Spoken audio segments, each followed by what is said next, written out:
woman, tilting his head.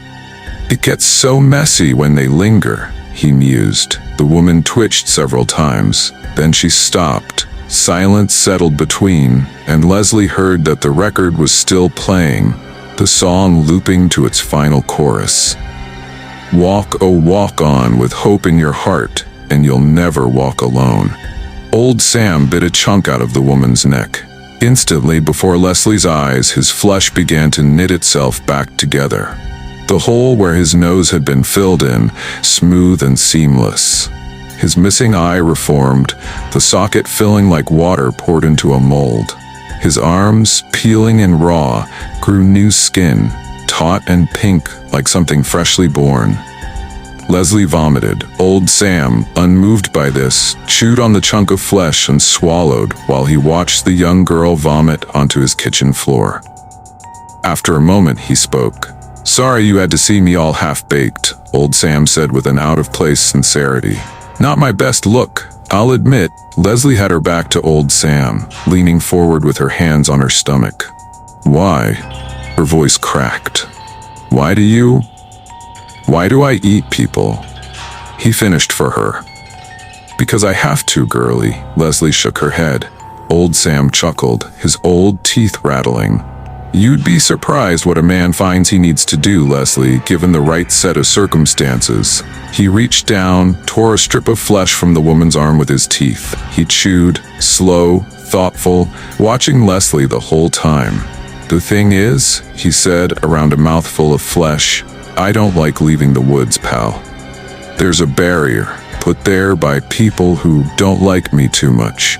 When I cross it, I start to fall apart like a fucking leper or some shit. Takes time to come back together. But I had to go, penalty or no penalty, if I wanted to keep my puppets up and going. I have to feed on flesh, you see, and it has to be fresh enough. It's what keeps my soul defiled and depraved, you see. It's what makes me capable of the dark magic, girlie." Leslie was too overwhelmed by repulsion to ask for clarity. "I know what you're thinking. I got ample supply here, of the human flesh and all that, but I needed something fresher. The spirits, they want me to keep killing. It's how I've become the me I'm meant to be. You understand?" Leslie's stomach churned. "So you go out and hunt people?" "I have my puppets do it for me mostly, until I can't have them do it no more. Then I go, and I suffer the fucking meltdown treatment you saw." The record skipped, the last line of "You'll never walk alone," stuttering over and over, until it looped into oblivion. Old Sam, still crouched over the corpse, ripped another bite free, blood running down his chin. He gestured toward Leslie. "You must be hungry. Want a bite?" This was all he had to say for Leslie to suddenly know that Old Sam intended to get Leslie on his diet. Without another word, Leslie ran into the other room, where she had put on the record player, and slammed the door behind her. She collapsed to the floor with a scream and closed her eyes as tight as she could. Once her eyes were closed, Old Sam's bloody grin seared into her mind. Then, darkness. Leslie awoke in a forest, or something like it. The trees were too tall, too smooth to belong to a real forest. The air smelled damp and ancient, thick with confusion. Leslie turned. A boy stood across from her. She knew his name, somehow. This was Samuel Calloway. Not Old Sam, not the horror she knew now, but the boy he had been before.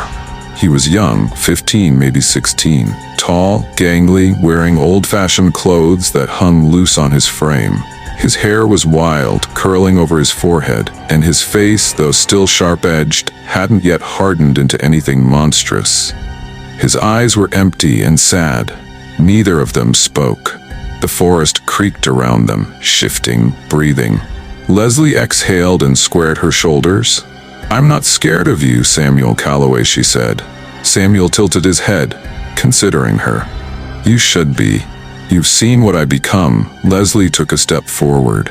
The ground didn't feel solid beneath her feet, but she kept moving anyway. "He wants to break my spirit, you know. The old man you become down the road." But I've dealt with bullies before. That's all he is. You think I'm gonna let him let you break me? She asked. You think you can just rip me apart like you do the others? Samuel's mouth twitched. I'm looking forward to it. The strong-willed kiddos are the most fun to destroy. Leslie felt the weight of those words settle on her chest, cold and heavy. But she shook it off. You're alone, she said. I know I'm not just an idiot kid. The loneliness I felt in you, the yearning for a friend. It's real, isn't it? The young man wore a poker face, but Leslie felt something shift in the air between them, a hesitation. You don't know me, he said. I'm the puppet master. I got you fooled, girl. I know I'm right about you, she countered. I know you weren't born a monster. I know something made you this way. He laughed, short and sharp. Sure, something makes everything. Equal opposite reactions and all that. So what? Leslie took another step. Every bully is really just a baby. Samuel watched her, his hands twitching at his sides a little. What does it matter to you? Because I don't think you want to be this thing. Silence. Samuel Calloway sighed. Leslie noticed what a charming young man he used to be. You really are something, Leslie. She waited. I watched you, he said, his voice quieter now. I saw you wandering the woods alone. I saw the way they treated you. You told me about that Emily girl. The others, they pushed you, didn't they? Made you feel small. Leslie's throat tightened. She didn't look away. Yeah, they did. And yet he continued. Here you are. Still fighting, she nodded. I won't stop. His lips curled into a smile. You silly girl, that's why I chose you. A chill ran through Leslie's body. Chose me? When I drain you of your blood, he said simply. When there's nothing left, it'll mean that much more to Moloch, that I wrecked a spirit like yours. Leslie's fingers clenched into fists. You can rape me, kill me, but you can't break my spirit. I will. No. Leslie smirked. I think that's why I'm here, Samuel Calloway. I was sent to Gossamer Loom to break yours. For a split second, the forest darkened, and behind Samuel something rose. A shape. A shadow. 8 arms stretching, flexing, reaching. The mother of the spiders loomed, her 8 arms filling the space, bending the dream world around her. Her face was obscured, but her intentions were clear.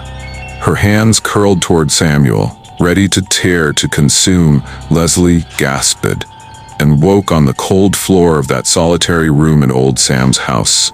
The music from the record player was still playing, a ghostly hum, skipping faintly. The room was quiet, eerily so. With new determination, Leslie went to the kitchen to confront old Sam. But he wasn't there. The mess, the body, the blood carnage was gone. Every trace of old Sam's violence had been erased. Leslie's stomach growled, sharp and insistent. Hunger clawed at her, deep and gnawing. She turned her head. The refrigerator stood a few feet away, humming softly. Leslie gulped, remembering Samuel Calloway's words. He intended to break her spirit. He knew she'd have to eat eventually, and there was only one thing to eat in this house. The sheets of Eli's bed smelled like Jane's perfume, a scent that permeated the air. But beneath it, something else lingered. A primal odor, like damp earth, old stone, and something else that had been there long before Eli was born. Jane's body was warm against his, her breath slow and steady in sleep. But Eli was awake. His eyes drifted to his bedroom floor. Dark slats of wood fractured by lamplight. He had spent countless nights staring at those same shadows as a child, convinced they weren't just shadows. There was something beneath the floor, waiting, watching, hungry. And tonight, he had seen it again. A flicker, shifting in the darkness beyond sight. The first time it had happened was when he was 6 years old, listening to his father's drunken ranting. He had felt it then, that unbearable weight of something watching him from below, through the cracks in the floorboards. And one night, as he lay in bed, he saw a shape in the dark, impossible to make out except for the hands, thick fingers curled around the wooden doorframe, jagged nails splintered like hooves worn down to the quick. The skin was rough, ridged, as if it had been burned long ago and never healed. Eli's boogeyman. But that wasn't quite right, was it? Boogeymen lurked in closets and under beds. This thing lived beneath the house, beneath the town, in a space as old as stone itself. It had whispered to him, not in words, but in something heavier. A deep, guttural vibration that rattled his ribs and settled into his bones. It was a language without language, the kind that didn't speak to the mind, but to the body, to something buried deep inside him, something that had been waiting for him to listen. And it didn't just whisper, it commanded. The first time his father had shoved him down, the voice had been there. It told him to strike back, to lower his head and charge. When his teachers humiliated him, it had hummed beneath his skin, filling his mind with images of retribution, of making them pay. But as he got older, he realized the voice wasn't just telling him to get even. It wanted more than that. When it whispered to him, it didn't just tell him to hurt them. It told him to give them over, to make an offering out of them. As a kid, he hadn't understood. He just knew the thoughts came sharp and sudden, thoughts that weren't his own. The first time his father hit him, it had told him how easy it would be to grab a knife from the kitchen counter. The way the blade would sink in, how the blood would run, as if it weren't just about revenge, but about something deeper. The idea had scared him then. It scared him even more now. Because he understood, this thing, whatever it was, it had never wanted him to kill for himself. It had wanted him to kill for it, to offer blood, to feed it, to honor it. Eli squeezed his eyes shut, jaw clenching. The thoughts had always been there, crouched just beneath the surface. He had never obeyed them, but he had never denied them either. And now, after all these years, he had seen that shape move in the shadows again.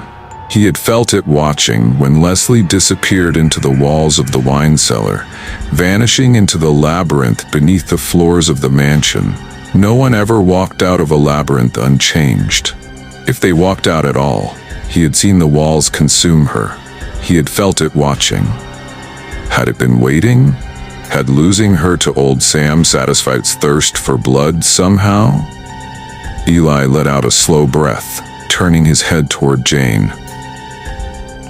She looked so peaceful when she slept beside him. He wished he could see Caroline like this.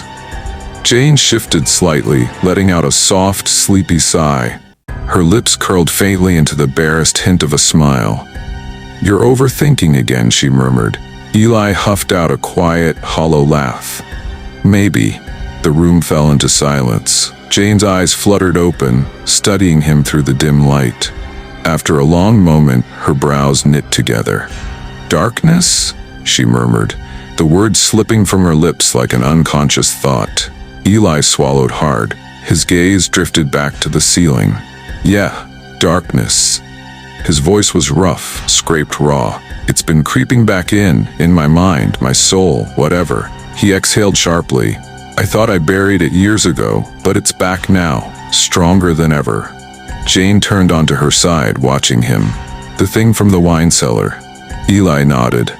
"It's not just a thing, it's ancient. And it's hungry." Jane didn't flinch. She just waited. Eli let out a humorless chuckle. "I used to get these urges." His voice dropped lower. "Real urges." Jane didn't move. "My parents, my teachers, the kids who humiliated me at school." He let out a bitter laugh. "Coop, Willie. Hell, pretty much everyone who ever made me feel like garbage." He swallowed. "I never acted on it, but I thought about it. I thought about it a lot." Jane reached out, brushing a lock of hair from his face. "And you think the urges came from it?" Eli's jaw tightened. "Yeah." Jane cupped his face in her hands, her thumbs brushing along his jaw. "You're not a bad person, Eli." She said it so easily, so gently, but he knew she could see it. see the weight pressing down on him, the shape of something hulking and ancient crouching behind his ribs, waiting. I feel like. His voice trailed off, but Jane didn't look away. What? She prompted. Eli hesitated. Then he forced himself to say it. I think the mother of the spiders is punishing me for our failure. Down there. Jane stilled. A shadow flickered across her face, something unreadable. She didn't tell him he was wrong. She didn't reassure him. Instead, she leaned in, pressing a kiss to his forehead. Then we'll find a way to stop her, she whispered. Caroline sat alone in a long hallway of Loomridge Haven, turning Magdalena's amulet over in her hands. The weight of it felt different tonight. Colder. Jane's footsteps creaked against the floorboards. Caroline glanced up as she stepped into the dim light, draped in a bathrobe. What now? Caroline asked. Jane hesitated, then sat beside her, stretching her legs out across the floor. It's Ely, she finally said. Caroline's grip tightened on the amulet. Jane exhaled. She's beginning to undo him, she said quietly. Like she will to each one of us in time. Caroline closed her eyes briefly. She had seen it for herself. She knew it was true. He said, his old boogeyman has come back, the one from the wine cellar that used to haunt him. It never really left him. It's been waiting. She hesitated. And that it's awake now. Caroline stared down at the amulet in her palm. What did you tell him? Jane swallowed. What could I say? Silence settled between them. Finally, Caroline spoke. It won't stop with him. Bad fortune is coming for all of us now. Jane nodded. I know. The old house groaned around them. Jane stood. I have an idea, she muttered through the stillness. Come with me. Caroline followed her quietly to the shrine room. Inside, the air smelled of dust and old candle wax. The walls were lined with religious icons and artifacts from all across the world, and an altar stood cold against the far wall, the stone carved with strange curling symbols. Jane set a silver goblet in the center of the floor and filled it with a bronze liquid from a jar that sat on a shelf in the corner of the room. Caroline knelt beside her and lit a single candle under Jane's instruction. Jane gestured toward the center of the goblet, and Caroline lowered the candle onto the surface of liquid. The candle hovered atop the surface of the liquid bronze as if it were solid ground. Jane spoke, her voice barely above a whisper. We call upon Zachariah Loomridge. Jane dipped her hands in the bronze substance, rubbed them together, and held them out on either side of the flame. The candle flickered. The liquid in the bowl rippled. The air thickened with smoke. Caroline felt it beginning to settle in her lungs. A shadow danced on the wall. Caroline's heart skipped a beat. But then, nothing. The candle dimmed and the substance in the bowl stilled. The air lightened.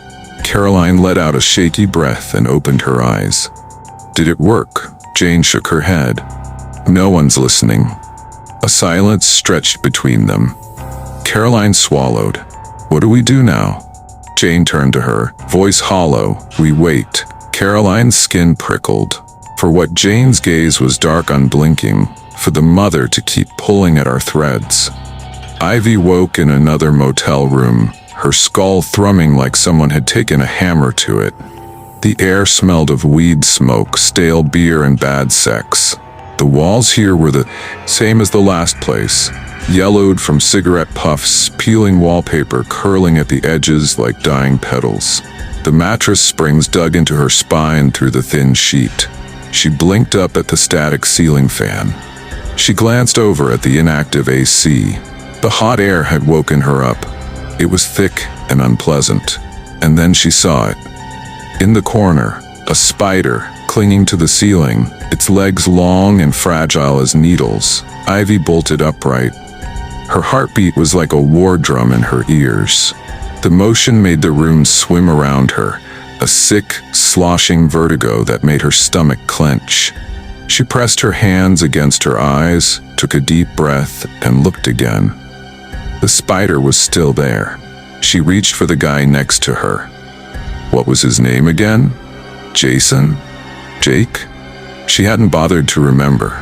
He was just another warm body to keep her company, just another excuse to keep going after she ditched the others in Gossamer Loom. Her fingers brushed against his shoulder, shaking him. "There's another one," she muttered. The guy groaned, rolling over onto his side. "For fuck's sake, Ivy," he mumbled into the pillow. "Just go back to sleep. They're following me." Her voice cracked. "Every fucking room, every fucking motel, there's always a spider." She swung her legs over the side of the bed, and barely noticing the fact that she was still half-dressed, her jeans bunched around her knees. She rubbed at her arms, trying to shake the feeling of phantom legs crawling across her skin. Jake, or John, or whatever the hell his name was, sighed, sitting up slightly. His hair was a mess, eyes bloodshot. "Babe, you're tweaking," he muttered. "You've been seeing shit since we left Vermont." Ivy stiffened. "I'm not." "Yes, you are," he cut her off, rubbing his face. "Jesus, do you even know how much you've taken? You're jumping at shadows, seeing things that aren't there." Ivy's hands curled into fists. "I know what I saw." He let out a sharp laugh. "Yeah? What? The same spider following you across state lines? You think it's just hitching rides in your luggage?" She glared at him. "You don't get it." "No, I really fucking don't," he said, running a hand through his greasy hair. "But I do know you're not gonna sleep if you keep this up." He flopped back onto the bed, eyes already closing. "Just crash. Maybe when you wake up, you won't be seeing ghosts." Ivy swallowed hard, hugging her arms around herself. She knew what she had seen. She wasn't imagining it. She didn't remember falling asleep. She remembered curling up on the farthest edge of the bed, away from the guy, away from the corner where the spider had been. She remembered staring at the ceiling until her eyes burned, too afraid to blink, too afraid to let her guard down. But at some point, exhaustion must have won. Because when she woke, the room was different. Her body was different. Something was wrong. She tried to move, but her limbs didn't respond. Her fingers twitched against the sheets, but it felt sluggish, like she was moving through tar. Her breathing was shallow, her chest rising and falling in slow, forced increments. And then she heard it. A wet, chewing sound. Her eyes darted toward the other side of the bed. Her lover was still lying there. But he wasn't okay. His body was jerking in small, unnatural spasms, like a marionette whose strings had been half-cut. His mouth was open, a black froth bubbling at the corners of his lips. And they were on him. The spiders, hundreds of them, crawling over his chest, his arms, disappearing into his open mouth, spilling from his eye sockets. Their legs twitched and skittered, their bodies swelling and shrinking as they fed. A scream rose in Ivy's throat, but it never came out. Her body wouldn't move. Her skin wouldn't move. That was when she felt them on her. Tiny pinpricks, sharp and relentless, crawling up her legs, onto her stomach. Her arms were heavy, covered in something. Webs, thick strands of silk binding her to the mattress. They had coated the entire room. The bed, the floor, the ceiling, draped in a cocoon of shimmering white, and she was part of it now. She could feel them. The weight of them, nesting in her clothes, burrowing into her skin. Something wet and warm trickled down her cheek. Her vision blurred. It was venom. She tried to scream again, but her jaw barely moved. She could only make a small, strangled sound as she felt the first sharp bite sink into her neck, then another, and another. The chewing sound continued, soft and rhythmic, filling the air like a lullaby. And then Ivy stopped struggling, stopped fighting, because she could feel it setting in. The paralysis, the venom forcing her to be still. The web tightened around her and she sunk into it, light and dark, breath and suffocation, the heavy, sticky pull of the webs tightening around her limbs. Ivy tried in vain to move, but she had gone limp,